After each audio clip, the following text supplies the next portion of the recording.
दोस्तों एक बार फिर से मैं आपके लिए Rajasthan agriculture supervisor form fill up 2026 apply online process की अपडेट लेके आ चुके हैं। किस तरह से आप राजस्थान एग्रीकल्चर सुपरवाइजर कृषि पर्यवेक्षक के 1100 खाली पदों के लिए अपने फॉर्म अप्लाई कर सकते हो। स्टेप बाय स्टेप कंप्लीट जानकारी आपको इस वीडियो में दी जाएगी। लास्ट डेट की अपडेट है, अंतिम मौका है, केवल एक ही दिन शेष रह गया है, तो आप जल्द से जल्द अपना फॉर्म अप्लाई कर ले, कहीं मौका हाथ से छूट न जाए। अंतिम समय में फॉर्म भरते हुए आपको कोई भी ऐसी गलती या फिर मिस्टेक नहीं करनी होगी जिसको करने से आपका फॉर्म रिजेक्ट हो सकता है। आखिरी समय में फॉर्म भरते समय अगर आपके सामने कोई भी टेक्निकल प्रॉब्लम आ रही है तो उसका हल भी आपको इस वीडियो में मिल जाएगा। फॉर्म अप्लाई करते समय आप किस प्रकार से अपनी पर्सनल या फिर क्वालिफिकेशन की डिटेल फिल करोगे, किस तरह से प्रिंट तक आपको अपना फॉर्म अप्लाई कर लेना होगा, पूरी जानकारी के लिए आपको ये वीडियो शुरू से लेके एंड तक बिना स्किप किए हुए देखनी होगी। इस वीडियो को पूरा देखने पर ही आपके सभी सवाल और डाउट क्लियर होंगे। तो चलिए दोस्तों, बिना कोई वक्त गंवाए शुरू करते हैं Rajasthan agriculture supervisor form fill up की पूरी जानकारी।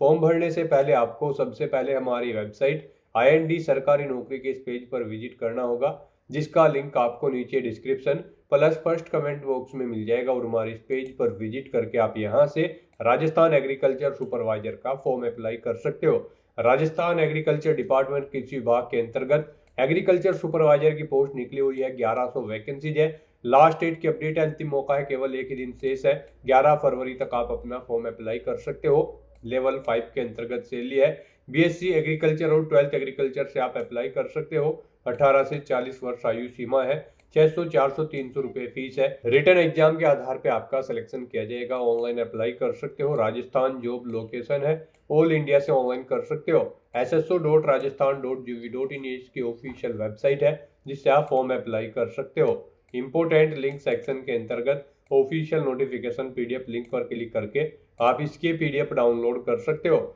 यहाँ पर आपको post wise category wise vacancy की जानकारी देखने को मिल जाएगी। आवेदन प्रक्रिया से रिलेटेड कुछ इन्फॉर्मेशन दी गई है। कैटेगरी वाइज वैकेंसी आप चेकआउट कर ले। क्वालिफिकेशन, एज लिमिट की जानकारी, एज रिलैक्सेशन की information, selection criteria, examination pattern और सिलेबस भी आपको टॉपिक वाइज और यहाँ पर सब्जेक्ट वाइज पूरा प्रोवाइड करा दिया गया है।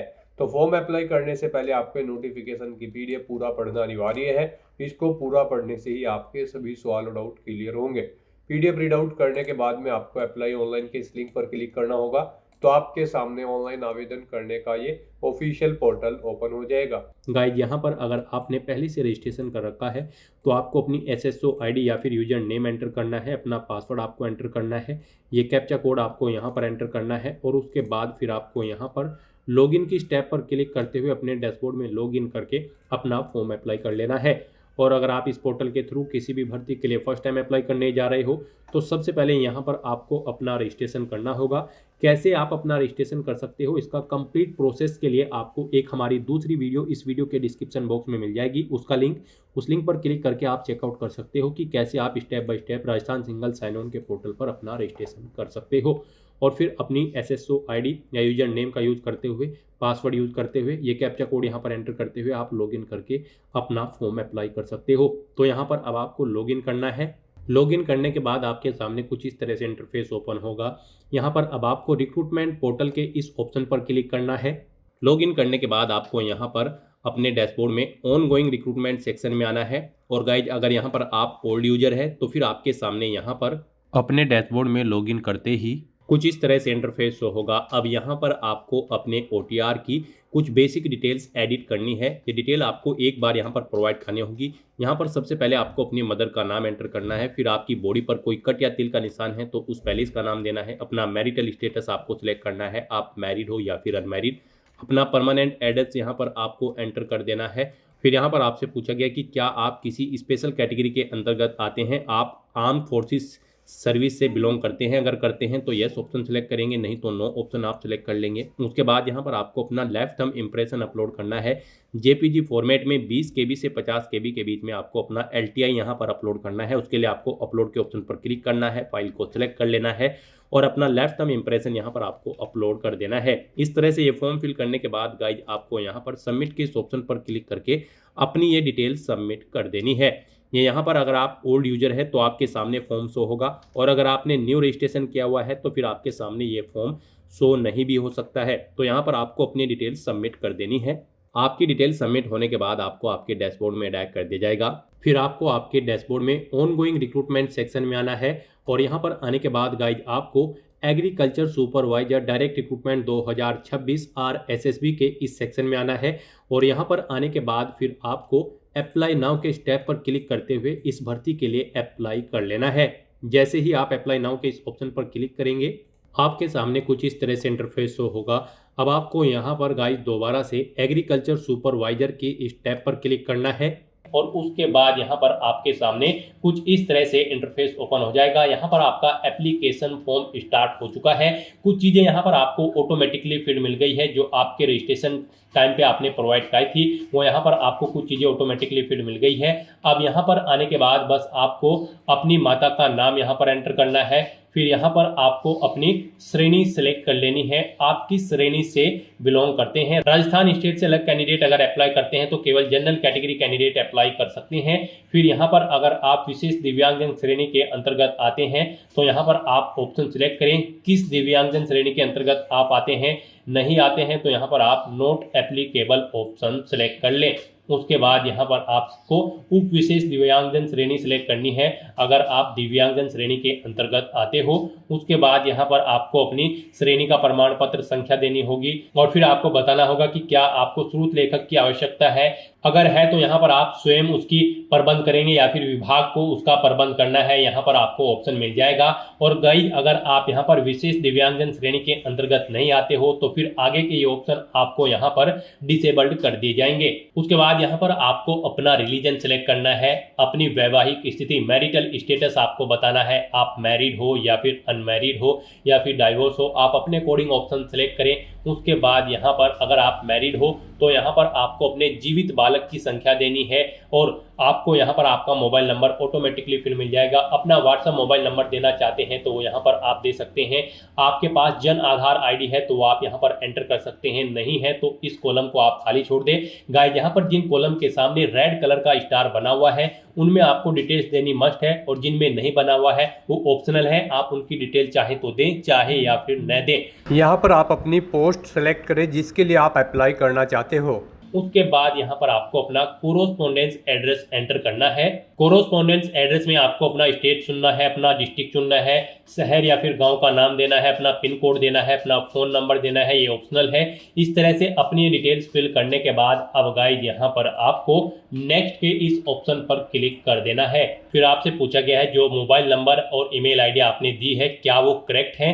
अगर करेक्ट है तो यहाँ पर आप यस के इस ऑप्शन पर क्लिक करें। बेसिक डिटेल्स प्रोवाइड करने के बाद अब आपको अपनी पर्सनल डिटेल्स यहाँ पर देनी है। सबसे पहले यहाँ पर आपको अपनी नेशनलिटी सिलेक्ट कर लेनी है, फिर यहाँ पर आपको अपना स्टेट सिलेक्ट कर लेना है, उसके बाद यहाँ पर आपको अपना डिस्ट्रिक्ट सिलेक्ट कर लेना है। फिर आपसे पूछा गया है कि क्या आप इंडिया में कहीं बाहर से सेटल्ड हुए हैं, अगर हुए हैं तो आप यहाँ पर यस करें और फिर किस देश से आप सेटल्ड हुए हैं उस देश का नाम आप यहाँ पर सिलेक्ट करें और अगर आप इंडिया से ही हैं तो यहाँ पर आपको नो ऑप्शन सिलेक्ट करना है। उसके बाद आपसे पूछा गया है कि क्या आप भूतपूर्व सैनिक हैं, अगर हैं तो आप यहाँ पर यस ऑप्शन सेलेक्ट करें और फिर अपना सर्विस का स्टेटस बताएं, आप रिटायर्ड है या फिर सर्विस पर हैं। अगर सर्विस पर है तो फिर यहाँ पर आपको अपना एनओसी लेटर नंबर देना है, डेट ऑफ एनओसी यहाँ पर आपको सिलेक्ट करनी है और अगर आप रिटायर्ड हो चुके हैं तो रिटायर्ड ऑप्शन सिलेक्ट करें। फिर आपको अपना पीपीओ नंबर देना है, डेट ऑफ रिटायरमेंट यहाँ पर आपको सिलेक्ट करनी है और अगर आप भूतपूर्व सैनिक नहीं है तो यहाँ पर आपको नो ऑप्शन सिलेक्ट करना है। आगे की डिटेल आपको डिसेबल्ड कर दी जाएगी। उसके बाद आपसे पूछा गया कि क्या आप स्पोर्ट पर्सन हैं, अगर हैं तो यहाँ पर आप यस ऑप्शन सिलेक्ट करें। स्पोर्ट पर्सन किस टाइप से हैं आप, नेशनल या फिर इंटरनेशनल लेवल के, आप अपने अकॉर्डिंग ऑप्शन सेलेक्ट करें और अगर आप नहीं हैं स्पोर्ट पर्सन तो आपको नो ऑप्शन सेलेक्ट करना है। फिर यहाँ पर आपसे पूछा गया कि क्या आप मौजूदा सरकारी विभाग या फिर सार्वजनिक उपक्रम कर्मचारी हैं, अगर हैं तो आप यहाँ पर यस करें और फिर यहाँ पर डिपार्टमेंट का नाम एंटर करें, नहीं है तो आप नो ऑप्शन सेलेक्ट कर लें। उसके बाद आपसे पूछा गया कि क्या आप एज में एडिशनल इलेक्शन चाहते हैं, अगर यहाँ पर एडिशनल इलेक्शन एक्स प्रिजनर यानी कि जेलर को मिलेगा, एनसीसी कैडेट इंस्ट्रक्टर को मिलेगा, आर्मी कैंडिडेट को मिलेगा। यहाँ पर अगर आपको नहीं चाहिए एज में इलेक्शन तो फिर आपको नॉट एप्लीकेबल ऑप्शन सिलेक्ट करना है। इस तरह से अपनी ये डिटेल फिल करने के बाद अब आपको नेक्स्ट के इस ऑप्शन पर क्लिक कर देना है। नेक्स्ट आपके सामने कुछ इस तरह से इंटरफेस शो होगा। यहाँ पर अब आपसे कहा गया है आपका सेकेंडरी और सीनियर सेकेंडरी का डाटा अवेलेबल नहीं है, अगर अवेलेबल होगा तो फिर यहाँ पर आपको ऑप्शन मिल जाएंगे और अगर अवेलेबल नहीं है तो यहाँ पर गाइज अब आपको ओके के इस ऑप्शन पर क्लिक करना है।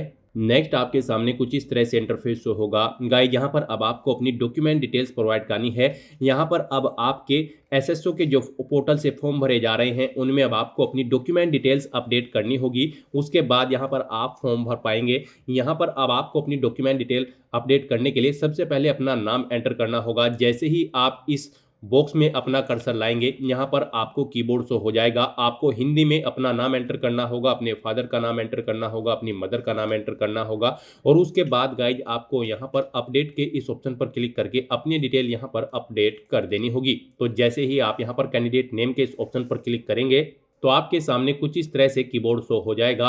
अब आपको इस कीबोर्ड में से कैरेक्टर को सिलेक्ट करते हुए अपना नाम यहाँ पर टाइप करना है, अपने फादर का नाम ऐसे ही टाइप करना है, फिर मदर का नाम टाइप करना है और अपडेट के ऑप्शन पर क्लिक करते हुए अपनी डिटेल यहाँ पर आपको अपडेट करनी होगी।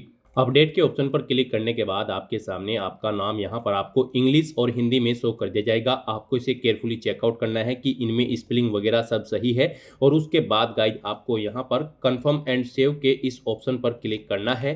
फिर आपके सामने कुछ इस तरह से इंटरफेस ओपन होगा। अब यहाँ पर आपको डिजी लॉकर इंटीग्रेशन रिकमेंडेड का ऑप्शन मिलेगा। गाइड यहाँ पर अब आपको अपनी क्वालिफिकेशन की सभी डिटेल्स यहाँ पर डिजी लॉकर से फैच करनी होगी या फिर आपको मैन्युअली यहाँ पर अपनी क्वालिफिकेशन के सभी डॉक्यूमेंट आपको अपलोड करने होंगे, जैसे कि 10वीं 12वीं ग्रेजुएशन पोस्ट ग्रेजुएशन आपकी जो भी हायर क्वालिफिकेशन है उस तक की सभी डिटेल्स के दस्तावेज यहाँ पर आपको अपलोड करने होंगे, उनकी डिटेल आपको प्रोवाइड करनी होगी। अब आप आगे क्वालिफिकेशन जब भरी जाती है उसमें क्वालिफिकेशन की डिटेल नहीं भरोगे, यहाँ पर आप जो डिटेल प्रोवाइड कराएंगे अपनी क्वालिफिकेशन की उसी से आपके डॉक्यूमेंट फैच करके आपकी क्वालिफिकेशन आपको आगे ऑटोमेटिकली फिर मिल जाएगी। तो यहाँ पर अब आपको अपनी क्वालिफिकेशन के सभी डॉक्यूमेंट दस्तावेज की डिटेल देनी है और उन्हें यहाँ पर आपको अपलोड करना है। यहाँ पर आपके पास इन्हें अपलोड करने के लिए दो ऑप्शन है। आप डिजी लॉकर के माध्यम से यहाँ पर अपने डॉक्यूमेंट्स प्रोवाइड कर सकते हैं या फिर आप मैन्युअली यहाँ पर उन्हें अपलोड कर सकते हैं, उनकी डिटेल प्रोवाइड कर सकते हैं। मान लीजिए अगर आप यहाँ पर डिजी लॉकर के थ्रू अपनी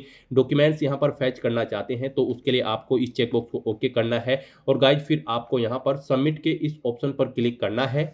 गाइड डिजी लॉकर के थ्रू अगर आप अपने डॉक्यूमेंट्स की डिटेल यहाँ पर प्रोवाइड कराना चाहते हैं तो आप ग्रांट डिजी लॉकर एक्सेस इस ऑप्शन पर क्लिक करेंगे। फिर आपके सामने यहाँ पर डिजी लॉकर का ऑप्शन ओपन होगा, आपको डिजी लॉकर पर सबमिट कर दिया जाएगा। वहाँ पर आप अपना लॉगिन करके या फिर अकाउंट क्रिएट करके और अपने डॉक्यूमेंट्स वहाँ पर अपलोड करके आप यहाँ पर उन्हें अलाउ करेंगे और डिजी लॉकर से आपके सभी डॉक्यूमेंट्स यहाँ पर फैच करके डिटेल आपकी प्रोवाइड कर दी जाएगी। अगर मान लीजिए आप डिजी लॉकर के थ्रू अपनी डिटेल नहीं देना चाहते हैं, आप मैन्युअली यहाँ पर अपने डॉक्यूमेंट्स की डिटेल देना चाहते हैं तो फिर यहाँ पर आपको कैंसिल के इस ऑप्शन पर अब क्लिक करना है।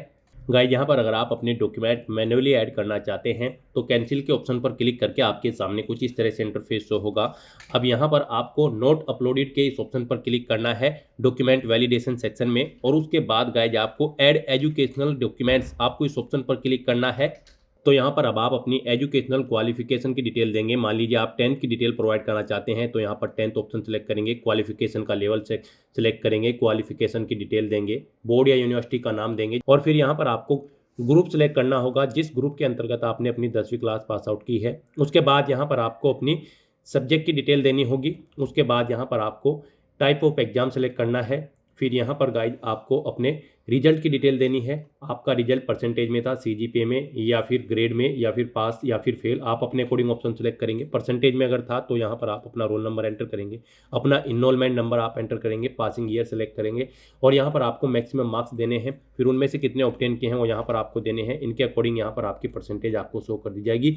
नंबर ऑफ अटेम्प्ट्स में यहाँ पर आपको बताना है कितनी बार में आपने यहाँ पर अपना 10वीं क्लास पास आउट की है। फिर यहाँ पर आपको अपनी मार्कशीट अपलोड करनी है। आपको चूज फाइल के ऑप्शन पर क्लिक करना है, फाइल को सिलेक्ट कर लेना है और पीडीएफ फॉर्मेट में 400 केबी से कम साइज की फाइल यहाँ पर आपको अपनी मार्कशीट की अपलोड कर देनी है। उसके बाद आपके पास जो सर्टिफिकेट है 10वीं क्लास का वो भी आपको चूज फाइल के ऑप्शन पर क्लिक करके 400 केबी से कम पीडीएफ फॉर्मेट में यहाँ पर अपलोड कर देना है और उसके बाद आपको यहाँ पर सेव मैन्युअली के इस ऑप्शन पर क्लिक करके अपनी डिटेल यहाँ पर सेव कर देनी है। इस तरह से यहाँ पर आप अपनी 10वीं क्लास की डिटेल सेव कर सकते हो। ऐसे ही यहाँ पर आप अपनी 12वीं क्लास की, ग्रेजुएशन की, पोस्ट ग्रेजुएशन की या फिर आपके पास जो भी सर्टिफिकेट है या फिर डिप्लोमा है उसकी डिटेल यहाँ पर आपको ऐड कर देनी है। गाइस यहाँ पर आप जिस भी पोस्ट के लिए अप्लाई कर रहे हैं उस पोस्ट के लिए जो रिक्वायर्ड क्वालिफिकेशन है वो सभी यहाँ पर आपको 1 by 1 करके ऐड कर देनी है। इस तरह से यहाँ पर आपको अपनी एजुकेशनल क्वालिफिकेशन की डिटेल देनी है और अपने एजुकेशनल क्वालिफिकेशन के डॉक्यूमेंट्स यहाँ पर आपको अपलोड कर देने हैं 1 by 1 करके। गाइस एग्रीकल्चर सुपरवाइजर की इस भर्ती पर अप्लाई करने के लिए आपके पास बीएससी एग्रीकल्चर की डिग्री होनी चाहिए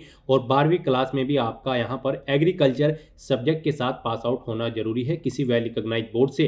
नेक्स्ट यहाँ पर आपको अपनी क्वालिफिकेशन और एक्सपीरियंस की डिटेल प्रोवाइड करनी है। गाइज आपने डॉक्यूमेंट डिटेल प्रोवाइड करते हुए अपनी क्वालिफिकेशन की डिटेल प्रोवाइड कराई थी। जो आपकी क्वालिफिकेशन है सभी क्वालिफिकेशन की डिटेल आपने उसमें प्रोवाइड कराई होगी। यहाँ पर आप जिस भी भर्ती के लिए अप्लाई कर रहे हैं उसके लिए जो क्वालिफिकेशन रिक्वायर्ड है वो आपने डॉक्यूमेंट डिटेल प्रोवाइड करते हुए प्रोवाइड कराई थी। वो सभी डिटेल्स यहाँ पर आपकी फेच कर ली गई है आपकी डॉक्यूमेंट डिटेल से यहाँ पर क्वालिफिकेशन के सेक्शन में। अब बस यहाँ पर आपको इस क्वालिफिकेशन को चेकआउट करना है, इस चेकबॉक्स को ओके करना है और गाइज आपको यहाँ पर अब नेक्स्ट के इस ऑप्शन पर क्लिक कर देना है।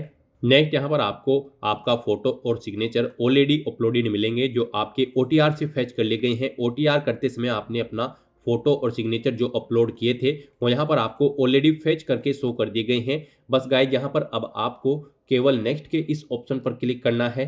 नेक्स्ट यहाँ पर आपको अपनी प्रेफरेंस प्रोवाइड करनी है। यहाँ पर आपको सिलेक्ट करना है आप जिस नंबर पर प्रेफरेंस देना चाहते हैं उस ऑप्शन को उस नंबर पर सिलेक्ट करें। यहाँ पर 1 बाय 1 करके आपकी प्रेफरेंस ऐड हो जाएगी। यहाँ पर आप जिस ऑप्शन को जिस नंबर पर सिलेक्ट करेंगे उस नंबर पर आपकी प्रेफरेंस यहाँ पर सेट हो जाएगी। इस तरह से अपनी प्रेफरेंस प्रोवाइड करने के बाद फिर आपको यहाँ पर नेक्स्ट के इस ऑप्शन पर क्लिक करना है। नेक्स्ट आपको आपके एप्लीकेशन फॉर्म का पूरा प्रीव्यू शो कर दिया गया है। आपको सभी डिटेल्स केयरफुली चेकआउट करनी है। पेज को नीचे स्क्रॉल डाउन करना है, डिक्लेरेशन सेक्शन में आना है, इस चेकबॉक्स को आपको ओके करना है।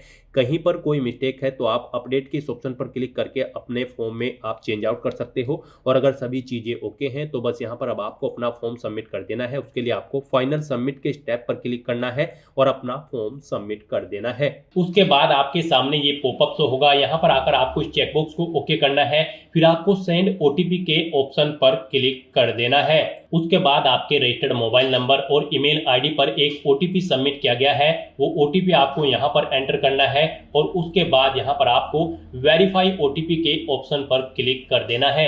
इस तरह से यहाँ पर आपका एप्लीकेशन फॉर्म सक्सेसफुली सबमिट हो चुका है। अब यहाँ पर प्रिंट के इस ऑप्शन पर क्लिक करके आप अपने एप्लीकेशन फॉर्म का एक हार्ड कॉपी प्रिंट आउट ले सकते हो फ्यूचर यूज के लिए, फ्यूचर रेफरेंस के लिए। तो दोस्तों ऐसे आप राजस्थान एग्रीकल्चर सुपरवाइजर की इस भर्ती के लिए अपने फॉर्म अप्लाई कर सकते हो बिना कोई मिस्टेक किए हुए।